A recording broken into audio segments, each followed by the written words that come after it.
how casino dealers are losing you money.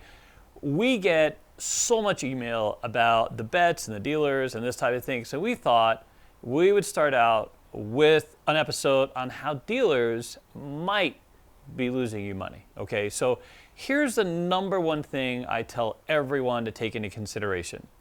Do not make any assumptions. You can't make assumptions when it comes to your money and playing a game in a casino. So let me explain why. There are many dealers that we're training that we start out, we train them at the school, and then they're starting out at a casino. They're called break-in dealers, right? So if you're at a casino that tends to be a little lower limit, an older property, you kind of look around and you can see this is where, hey, dealers might be breaking in. So that dealer that you are interacting with, it could be their very first day at the casino.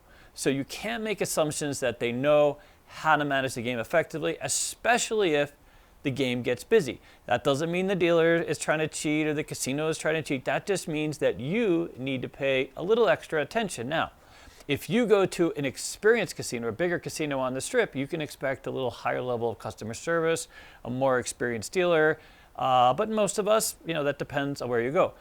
And don't assume that that dealer at the experienced or the top tier casino is experienced either, because guess what? I went to a center strip property and saw a guy they pulled over from Blackjack dealing craps, had no clue about the game. The box person was helping. Okay, so number one, you can't make any assumptions. Number two, you really got to be informed. You have to take a minute to learn the bets, and that's what we're going to go over today and kind of go over, how you can make sure that the dealer is taking care of your action and they're accurately paying you and you're getting all of your money, okay? All right, so let's start with the most obvious thing is when you make a bet with the dealer. When you make a bet with the dealer, you should, as much as possible, you should use numbers. Okay, so I see a lot of players, they will set the money down in the come and they will say, hey, give me the inside, because they're assuming the dealer knows what that means and what units they want. But again, never make that assumption. As much as possible, you should know the number of what you're trying to bet. So if you're betting the inside numbers or across, whatever the case is. So in this case, let's say, for example, someone just set $50 down. It was a $10 table. I would know by default with this puck off, they would probably want $44 inside. But then again, I've been dealing for 34 years, so I can add a lot of context to the game, right? Let's say it was a $15 game and someone threw me a blackjack and said, give me a cross. I would assume they want 96 across. And again, I've been dealing for a while. Not every dealer knows what that is. So here's what I would tell you. Again, no assumptions. Whenever we put money down on the table, we assign a value, okay? And it's okay for you to kind of put your finger on it and wait and make sure that the dealer takes into account your money and the value of the bet, okay? So as much as possible, you should have the value. Now, here's where I'm going to segue just very quickly. You guys know, most of you that have been watching our channel, that we have a role in crapsy.com. Now, it's $5 a month. If you're planning a trip to the casino for $5, it's worth it to practice the units, you follow? Because you can actually set it to manual and understand what the units are, what the total bet investment is, what the payouts on, things like this, and it's worth it. $5 is definitely a very affordable way to acquire some resources, acquire some information. Okay, so here we go. So first thing is you assign a value. Next thing is you want to see the money set up. Now, when a dealer sets up the bets, let's say I was setting up 44 and you're in position 1, okay? So depending upon what base this was, this is kind of an 8-foot, it's a single man table. But if you're position 1, this would be on third base. You want to make sure that all your bets are in the same position on every single box number. So if a dealer should set up like this, and you could say to the dealer, hey, where are my bets? It's okay to ask, hey, where are my bets, right? So position matters because this will impact how you get paid and how your presses are done. Now remember, dealers are getting tapped out, right? So there's a new dealer that's going to come and relieve the other dealers. So it's important that these bets are properly placed, or the new dealer come in will assume this person, different player, right? So again, it's okay to say to the dealer, hey, where are my bets? What position am I in? And so forth. And you can point out, well, look, you may have made a mistake with one of my bets. Dealers make mistakes all the time. Now let's get to how you can better understand what you're getting paid. Okay, so let's start with the real easy numbers is the 4 and 10, right?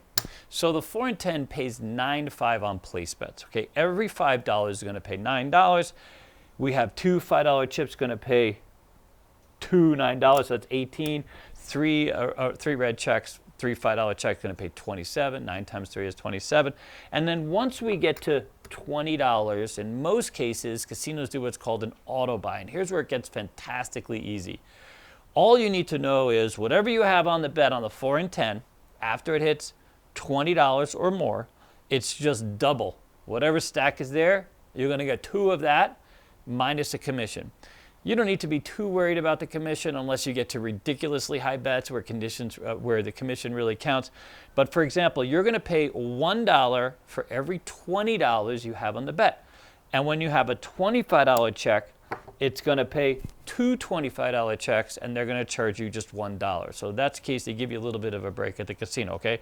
So on the 4 and 10s, once you get to $20, it's just double. That's a pretty easy way to keep track. So if you look at what you're getting paid, it should be double minus the VIG, right? Double minus the VIG. Okay, now, first we're going to go over the bets, then we're going to go over the presses, okay, because that's another area of concern. So here we have a $10 9, right? Every $5 on the 9 is going to pay 2 extra white ones or dollars, right? So every $5 is going to pay $7, 7 to 5. So the first check is going to pay 7, the second check is going to pay 14, the third is going to pay 21, the fourth is going to pay 28, and now for the green one, we're going to get 2 reds. We're going up a unit, okay? So instead of 2 singles, now we're going to get 2 reds for every green that we have on the table. Now, follow me here really quickly, because once you get more advanced as a player, you will start to see how the colors and units are the things that dealers keep track of. So there's a point in every dealer's career where they segue from the number to the colors and units. In fact, when I'm dealing this game, I very often forget the amounts and I focus on what it looks like. I know that if you have a $25 9 and I'm going to cut it out in the come, it's going to be 1 green and 2 red, okay? So the more you start to look at this bets, if you sort of segue from the number to understanding the colors that you're going to get paid, it's helpful in quickly understanding that you're getting paid correctly. Okay, let's get to the 6 and 8, and this is where a lot of people have the most consternation, but in my craps class, what I focus on is quite simply this. It's something we say a lot, those of you who have been following us. So every check gets a mate on the 6 and 8. The only exception to this is when you get to the blackjack, and we always think of a blackjack as 4 green checks, which help us kind of keep with that color coding, right? So here's what you do as a player. The first thing you do is understand that every nickel needs $1. Every nickel that you bet needs $1. So if you're at a $5 game, you got to add $1 to the bet, okay? If you're at a $10 game and it's a minute of 10, that's 2 red, so you need $2. If you need 3 reds, you need $3. You get what I'm saying? Okay, now, that added money is what we call the cap. The cap. And if you know the cap on the 6 and 8, you will always know what you're getting paid, because it's the bet plus the cap is the answer. That's the payoff. So for example, you see this, I'm on a $15 table, let's say, or I have it's a $15 bets that I'm doing. I'm going to add $3 for my $15 on the 8, so it's now $18. So the payoff is the bet, the $18 plus those mates, that $3 mate, okay? So that's $21, okay? But you can always kind of look at it, look at the checks you have. Now watch this.